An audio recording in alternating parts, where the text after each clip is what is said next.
Thank you for joining us today. This presentation will focus on Canada thistle management strategies for farms that are considered no spray and farms who minimally rely on pesticides. I'm joined today by Terry Benzacone, our weed specialist, who focuses on weed identification, management, and control in specialty crops. Thanks for joining me, Terry, and for your help developing this presentation and our companion decision tool fact sheet. Yeah, you're very welcome, Meredith, and hello, everyone. Terry and I, over the years, have continued to see specialty crop farms that are certified organic and using organic practices as they struggle with weed control issues. In 2018, Terry and I received a specialty crop block grant that allowed us to identify the top 5 weed species of concern for these farms, develop decision-making resources for the 5 identified weeds, provide ecology-based weed management trainings, provide resources online, and evaluate OMRI-approved herbicides for weed management. We conducted an online survey of organic or no-spray specialty crop farm managers to help us identify these top 5 weed species that they routinely find difficult to control in their production systems. The top 5 species were yellow nutsedge, Canada thistle, large crabgrass, smooth pigweed, and hairy galansoga. These weed species are the focus of our decision tool fact sheet publications and recorded presentations like this one. Canada thistle is known for its long, prickly leaves, extensive rhizome root growth, and numerous purple flowers that appear late June through August. Canada thistle flowers are smaller in size than other thistles and tend to have more flower heads. On the left, you can see that a young thistle seedling has spines along its margins, which are prolifically present during all stages of Canada thistle growth, as is seen on the more mature Canada thistle picture on the right.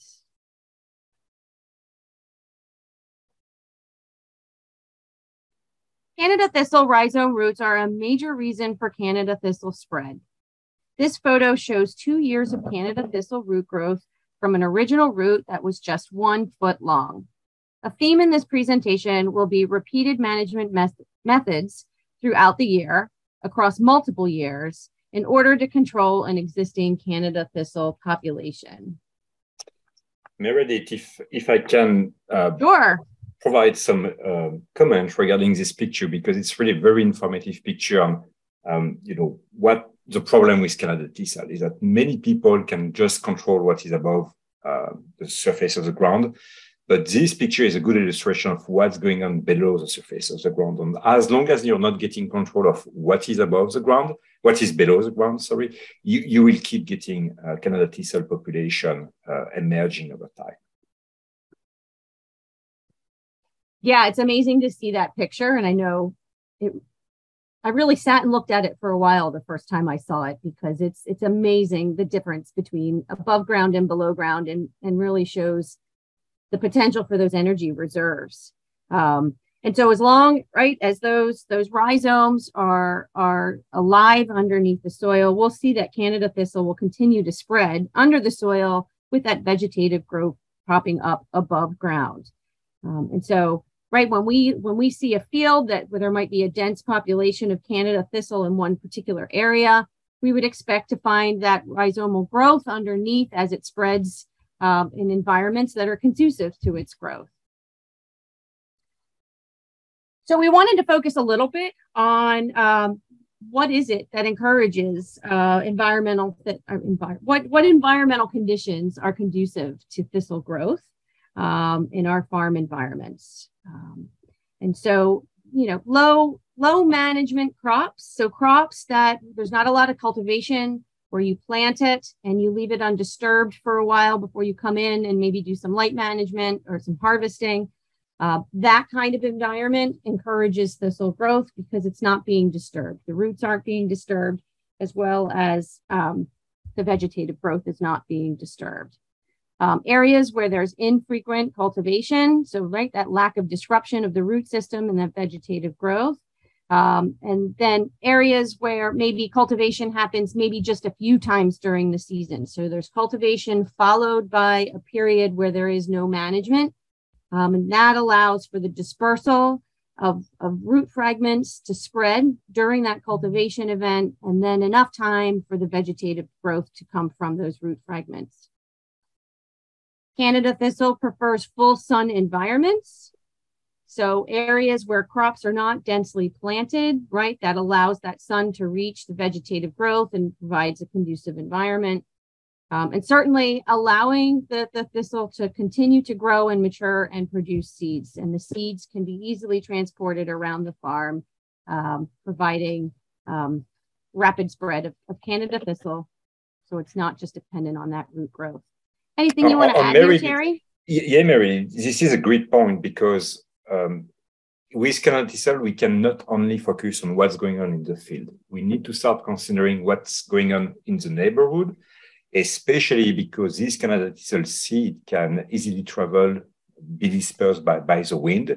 And with that means that if you have Canada thistle population already established in the neighborhood, you may also want to consider controlling this Canada thistle in the border, in the edge of the field, because at some point, this population may be a source of infestation within the field itself.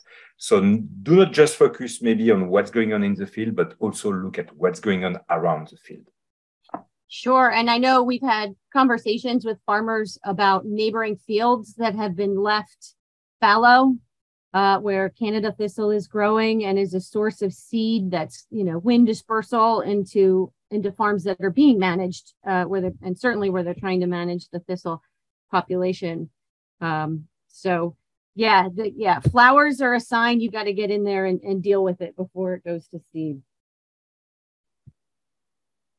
So what's also helpful is knowing what Canada thistle does not like, right? So growth can be impeded by extended periods of drought, dense shading, regular mowing, weed whacking to deal with that above ground vegetative growth, or certainly hand weeding seedlings as they pop up.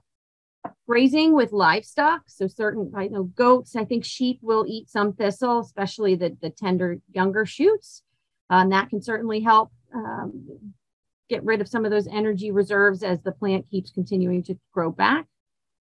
Repeated cultivation of young shoots, so exposing those young roots and having them dry out. And some fumigants and herbicides that are not OMRI approved are also effective at dealing with Canada thistle.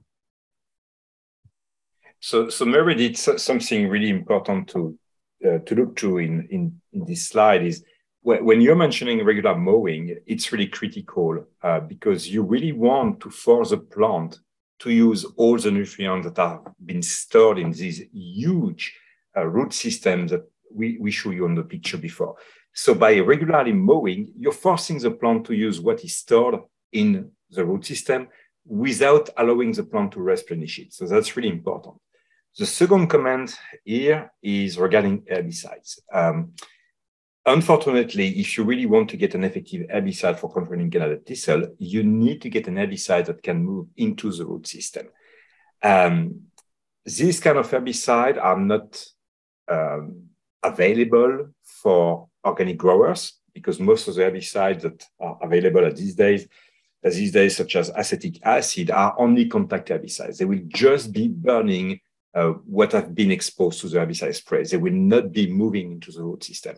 So the herbicide here may be considered eventually, when we are in a situation where you want to clean a field before cultivation, maybe you can use some of these non-organic herbicide with systemic activity, meaning that they can move into the roots, for cleaning the field ahead of time before transitioning to a cropping system where you can start using organic herbicides. And Terry, and I'm thinking about that picture earlier where we saw that extensive root growth and more mature plants above ground. Even so, if we had a farmer that was listening to this, that was thinking about using a conventional broadleaf herbicide to deal with thistle in that situation, so an established population of the thistle, is that a one and done spray? Yeah, unfortunately, again, I mean, Canada Thistle is a hard beast to to fight. On this kind, when you want to prepare a field, if you know that you already have Canada Thistle in this field, it will take 2-3 years of repeated application of a systemic herbicide, uh, such as glyphosate or such as crop year-related herbicide, to really get some control of Canada Thistle. So it's not just one spray and be done with it. Because of this very important rooting system of Canada Thistle, you really need to have several applications, ideally in fall, early fall, when the plant is starting to send back nutrients back to the rooting system, because at this time, the plant will send back also herbicides that have been absorbed back to the roots. And when you do that, you're really increasing your chance of really getting proper control of Canada Thistle. So there's no magic wand, right? No, there is no. We are not aware of any magic bullet that will just be one application and be done with it. Right. Unfortunately, that's why Canada Thistle is actually in this list of 5 major weed species. That's mostly because of all the difficulties we have controlling Canada Thistle, including with conventional herbicides. Right. So this leads nicely right into our cropping considerations. So this starting clean, right? Like you said, plan for controlling, establish thistle 2 to 3 years before cropping. And so it doesn't matter what type of method you're using in your production system, right? It's that forward thought. And I think the same thing too, in terms of regularly scouting for new and emerging thistle populations. That's for all types of farms. Some other considerations that farms can use, right? Plant cover crops that require mowing. So when you're thinking about your crop rotations and where you're using cover crops, choose ones that have management requirements. So if you need to get in there and mow, right, control that vegetative growth, you're doing that for your cover crop, but you'll also be doing that for any of the Canada thistle that's growing in there too, right? So preventing that seed from forming, as well as using up some of those energy reserves from below ground. When thinking about your cash crop rotations, think about the crops that can handle repeated cultivation during the season, right? If you've got Canada thistle in areas, you want to plant crops that are going to be a little more forgiving of you coming in to cultivate with equipment and hand weeding. So think of the ones that need that kind of management already. So you've got 2 birds with 1 stone in that situation. Certainly, all farms need to think about keeping equipment clean, especially when you're going from areas where you have an established Canada thistle population. We don't want to bring seeds and root fragments from those areas into other areas of the farm where you don't have a Canada thistle population. So just make life easier for yourself in the future by hosing down that equipment, not bringing clods of soil from one area to another on the farm. And then in areas where Canada thistle is present, avoid low growing crops, right? That Canada thistle is probably going to be taller than them. It's going to outcompete your crops, shade out your crops, and not provide competition for the Canada thistle that's growing there. Yeah, Meredith, I think that, the cleaning of equipment is something that we tend to avoid sometimes, or we are not paying attention enough to that. But clearly, with plants like Canada Thistle, especially when they're blooming, when they start to shed seed around, you have to be extremely careful, because it's really easy for this kind of small seed to accumulate on equipment. And if you don't pay attention, you can easily move this seed from an infested area to a non-infested area.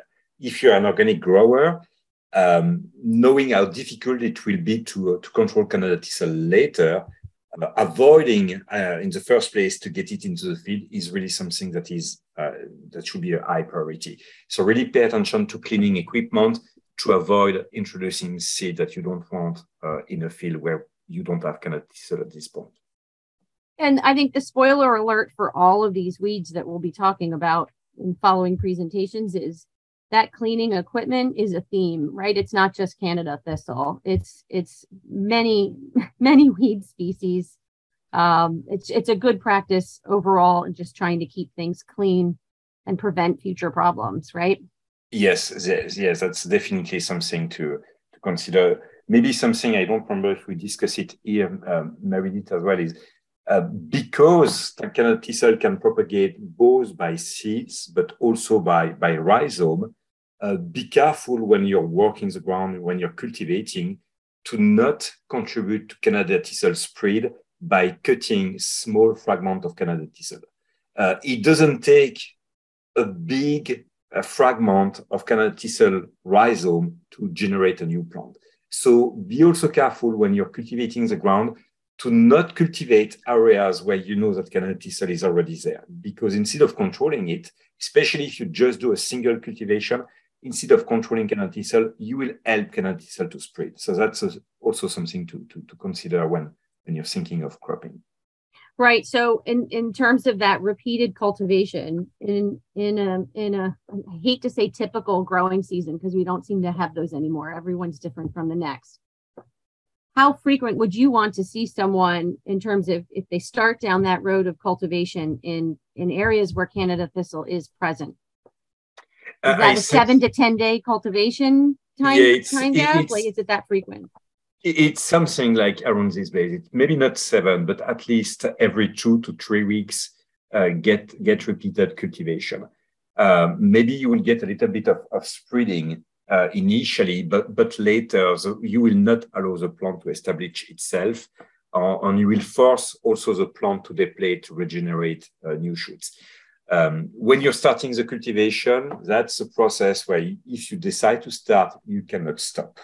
And you have to do it on a regular basis. You have to do it on a 2 weeks, 3 weeks schedule. For a several year time frame. Yes. Yeah. So that's a big decision. That's a commitment. Indeed. It may be easier to avoid it first place and to do all the proactive steps right. for preventing mowing. infestation. Yeah. Yep. Really reducing the vegetative growth above ground. Yeah.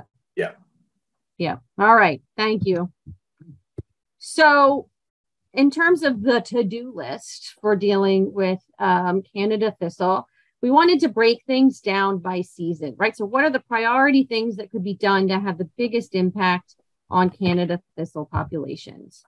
And so we start with winter, right? The planning phase, when we're thinking about what are we going to repeat from the previous years? What are we going to add new for this coming season?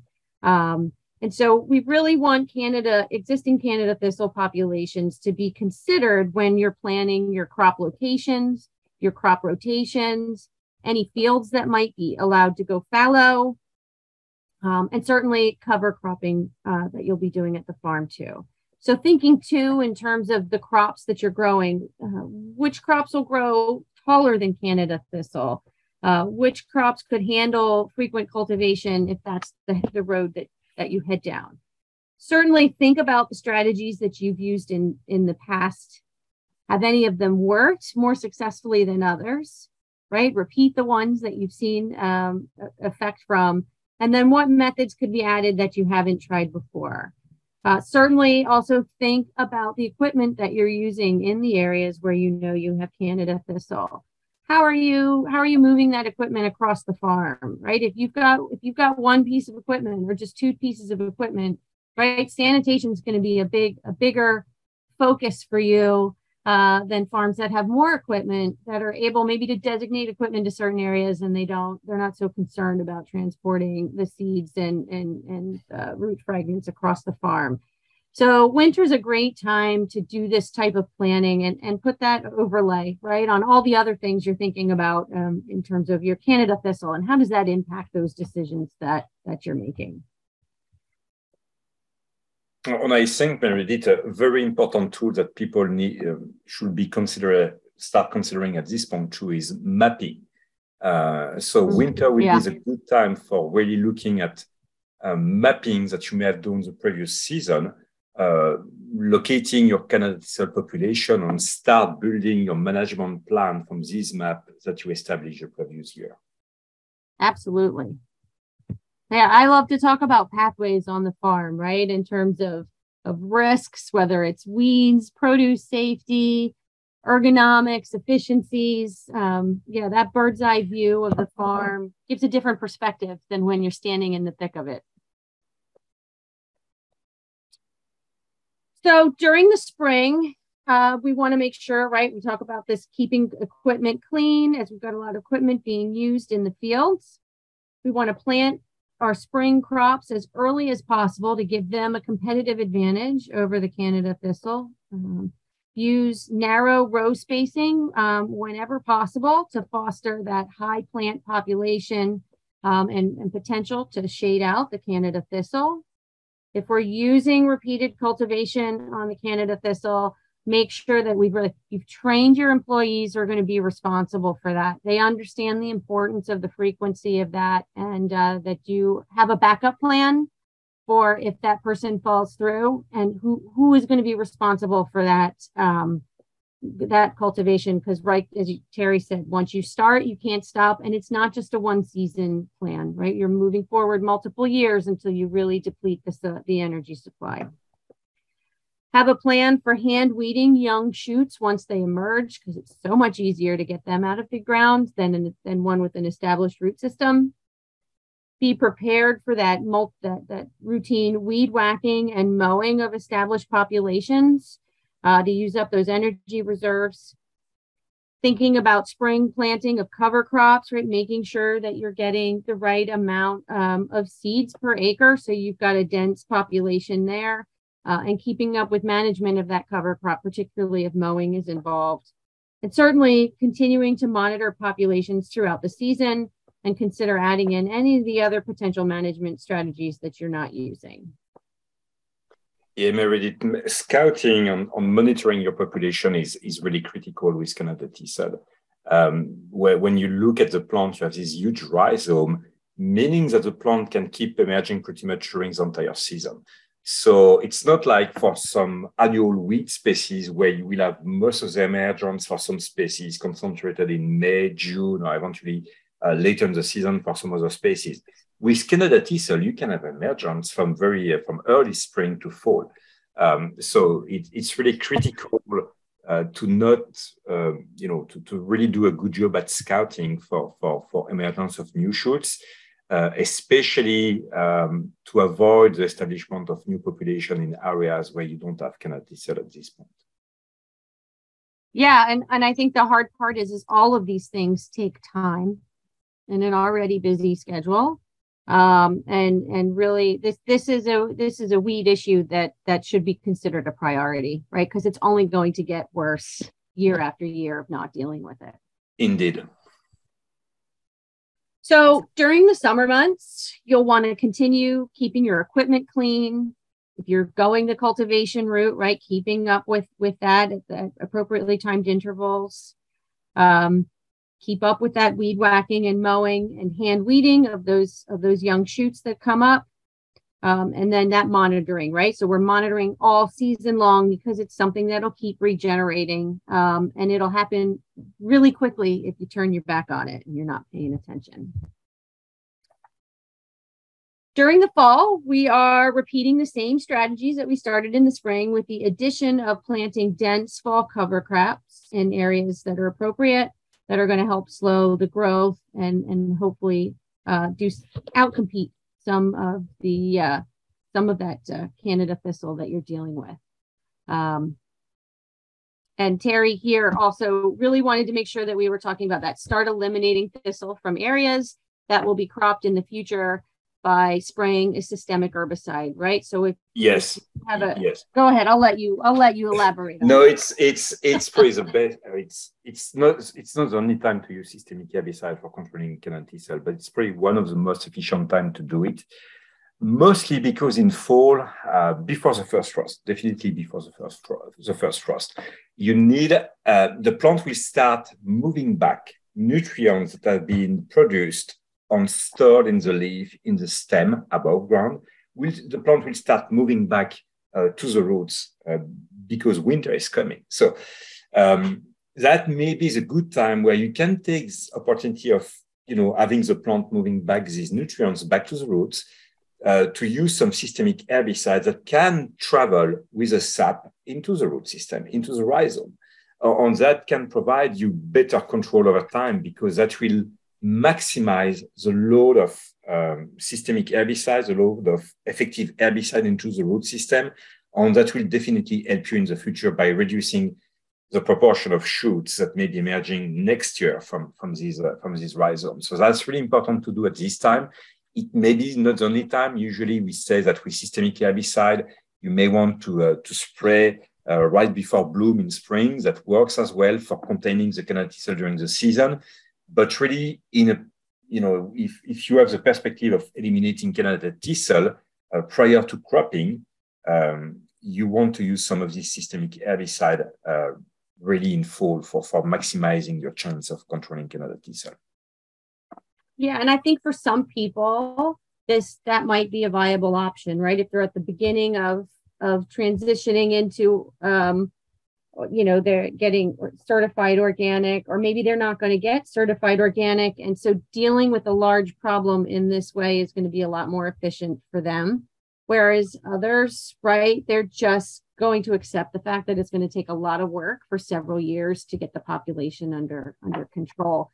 And so yeah, there's a lot that goes into making all of these decisions. We recognize that every farm is different from the other, and that acceptance of use of a systemic herbicide is going to sit differently with different people. So that's why we wanted to make sure that we really we put everything out on the table as to what are management strategies that could fit into a season that would help beat back this Canada thistle and at least prevent it from spreading. And so I think for those that aren't willing to deal with to use a systemic herbicide or aren't able to, right, because of certifications, I think that weed whacking and mowing in the fall is really important too, right? So at that point, it's not only about getting those seeds from producing or becoming viable. It's really about, like you said, getting rid of as much of the sugars from above ground so they don't end up below ground. Would you agree? Yes, I agree with that. The systemic herbicide, you may not have the possibility to use it. If you still have the possibility to use it because you're transitioning to organic, that's a possibility that I would strongly suggest to use. Why? Because when you are in organic, you have virtually no herbicide that can be controlling Canada thistle. On Meredith and I, we evaluated quite a few herbicides last year, and we had Canada thistle in the field where we did the work, where we did the study.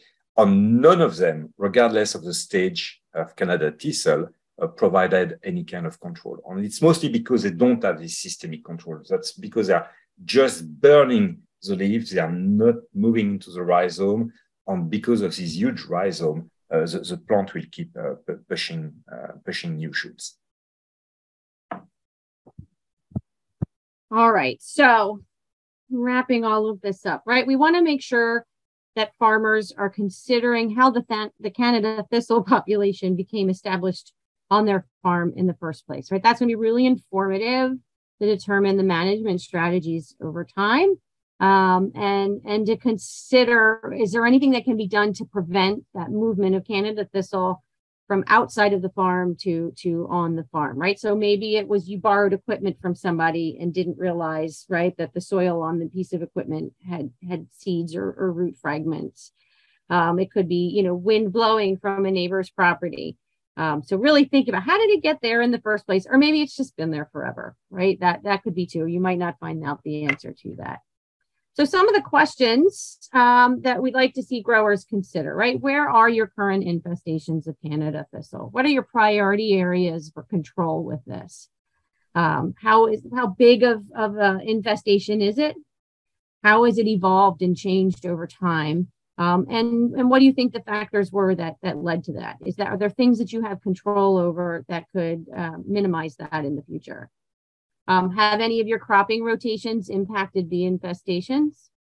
What are you already doing to help suppress the population? And is there anything else that you can add to this season, right? So add to what you're already doing, or maybe you need to drop some things because they haven't been effective in the past. Really coming up with that long-term plan, right? Thinking at least 2 to 3 years out. But then there's always going to be sort of a maintenance that needs to happen, that monitoring and that handling it when a new population pops up on the farm. And what does that look like? And then certainly if you're using cultivation to deal with Canada thistle, you're really going to need to think about how you're going to replenish the organic matter loss that you've had from that tillage. So, right, those repeated passes over time in a season, right? That's a lot of passes if you're doing every 2 to 3 weeks. If you're doing that for multiple years, you're going to see an organic matter loss. So really thinking about replenishment.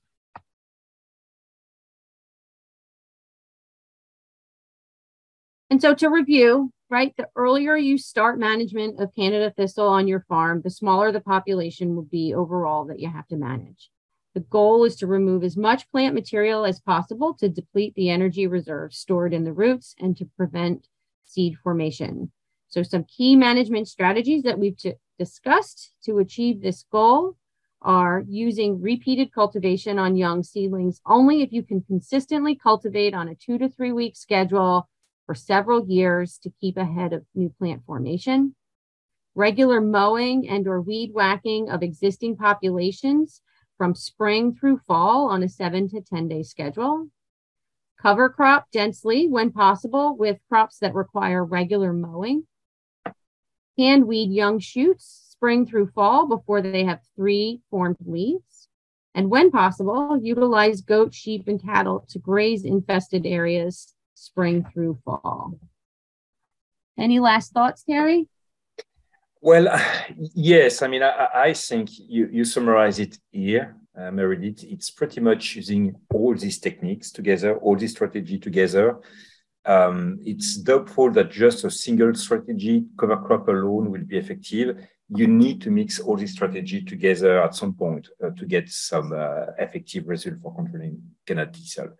My last thought on this one too is that do not just, and I started the presentation with that, but I will conclude it with that as well. Do not just focus to what's going on in the field. Canada thistle seed can travel easily with the wind. Be mindful of what's going on around the field.